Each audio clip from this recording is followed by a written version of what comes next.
علیکم. ابرار رشید آپ کی خدمت میں ایک مرتبہ پھر حاضر ہے اور آپ سے درخواست ہے کہ اگر ابھی تک آپ نے میرے اپنے چینل کو سبسکرائب نہیں کیا تو اسے سبسکرائب کر لیجئے گا. جو بیل آئیکن ہے اس کو ضرور پریس کیجئے گا. میں اکثر آپ سے کہتا ہوں کہ there is never a dull moment in Pakistan اور پاکستانی پولیٹکس. کچھ نہ کچھ چل ہی رہا ہوتا ہے. اب گزشتہ روز ہی طارق فاطمی جو کہ امریکہ میں پاکستان کے سابق سفیر بھی تھے، سابق وزیر اعظم میاں محمد نواز شریف کے دستے راست سمجھے جاتے تھے. اس کے علاوہ وہ جو ڈان لیکس والا جو معاملہ تھا اس میں بھی ان کا نام تھا، پھر ان کو برطرف کیا گیا. تو ان کو گزشتہ روز special assistant to prime minister جو ہے وہ ان کی تعیناتی کی گئی، لیکن آج ان کو ڈی نوٹیفائی کر دیا گیا. اس حوالے سے بتایا جا رہا ہے کہ شاید ان کو کوئی اور امپورٹنٹ پورٹ فولیو دیا جا رہا ہے. یہ معاملہ فی الحال حل طلب یا وضاحت طلب ہے. آج جو آپ کے ساتھ جو باتیں کرنی ہیں یا جن پر ڈسکشن کرنا ہے وہ ہے مریم اورنگزیب. وفاقی وزیر اطلاعات و نشریات مریم اورنگزیب نے کچھ تو الزامات لگائے ہیں، کچھ انکشافات کیے ہیں. اب انکشافات کا میں پہلے ذکر کر دیتا ہوں. ایک تو بہت بڑا انہوں نے انکشاف کیا ہے کہ شاید ان کی وزارت اطلاعات سے کچھ انہوں نے یہ کہا ہے کہ ان کی انفارمیشن ہے کہ وہاں سے کچھ فائلیں غائب کی گئی ہیں. اب اللہ بہتر جانتا ہے وہ فائلیں کس کی ہیں. ایک خبر میں آپ کے ساتھ یہ مریم اورنگزیب کے حوالے سے نہیں ہے، میں اپنے طور پر آپ کے ساتھ شیئر کرنا چاہ رہا ہوں. وہ یہ ہے کہ گزشتہ روز ہی پاکستان ٹیلی ویژن یعنی اسٹیٹ ٹیلی ویژن سے ایک شخص کا استعفیٰ لیا گیا. اس شخص کا نام ہے عارف منظور اور وہ 22 لاکھ ماہانہ تنخواہ وصول کر رہا تھا پی ٹی وی سے یعنی پاکستان ٹیلی ویژن سے، جو آپ کے اور میرے ٹیکسوں کے پیسے سے چلتا ہے. اب یہ عارف منظور کون ہے؟ بتایا جاتا ہے کہ یہ ہمارے جناب سابق وزیر اطلاعات و نشریات فواد چودھری صاحب کے برادر نسبتی یعنی سالہ صاحب تھے.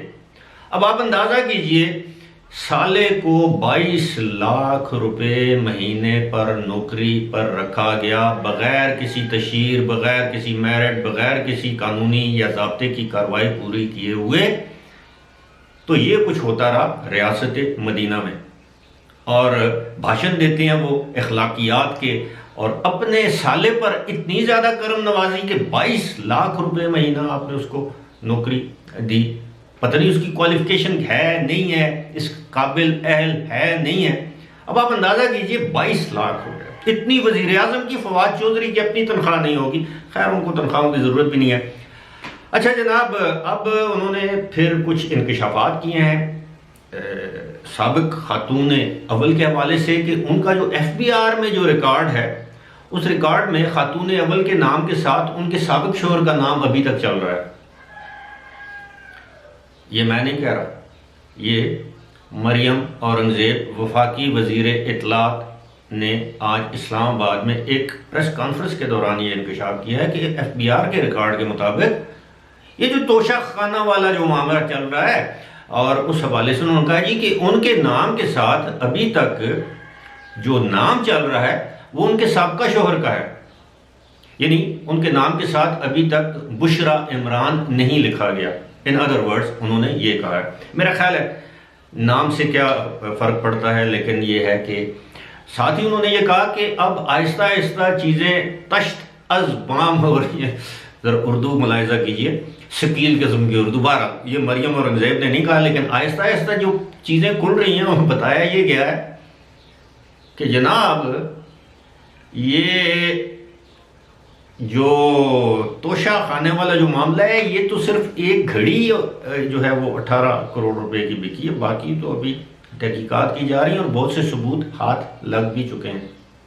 ساتھ ہی ساتھ مریم اورنگزیب نے ایک اور انکشاف کیا. اچھا، ایک اور انکشاف آج قومی اسمبلی میں on the floor of the house Mohsin Shah Nawaz Ranjha Muslim League نون کے ایک رکن قومی اسمبلی ہیں، سرگودا سے ہیں، انہوں نے بھی ایک انکشاف کیا ہے مریم اورنگزیب نے ایک اور انکشاف کیا ہے، وہ اس سے بھی عام ہے، اب سمجھ میں نہیں آ رہی کہ پہلے مریم اورنگزیب وہ وفاقی وزیر ہیں، لیکن چلے محسن شاہ نواز رانجھا نے جو انکشاف کیا، انہوں نے یہ انکشاف کیا ہے کہ جناب 1 ارب 10 کروڑ انکشاف بھی کیا اور تحقیقات کا مطالبہ بھی کیا ہے۔ 1 ارب 10 کروڑ روپیہ گزشتہ ایک ہفتے کے دوران پشاور اور لاہور سے یہ باہر گیا ہے، ملک سے باہر گیا ہے، اور وہاں سے پھر سائفن ہو کے منی لانڈر ہو کے یہ پیسہ پی ٹی آئی کی ڈونیشن کی صورت میں یہ واپس پاکستان آیا ہے۔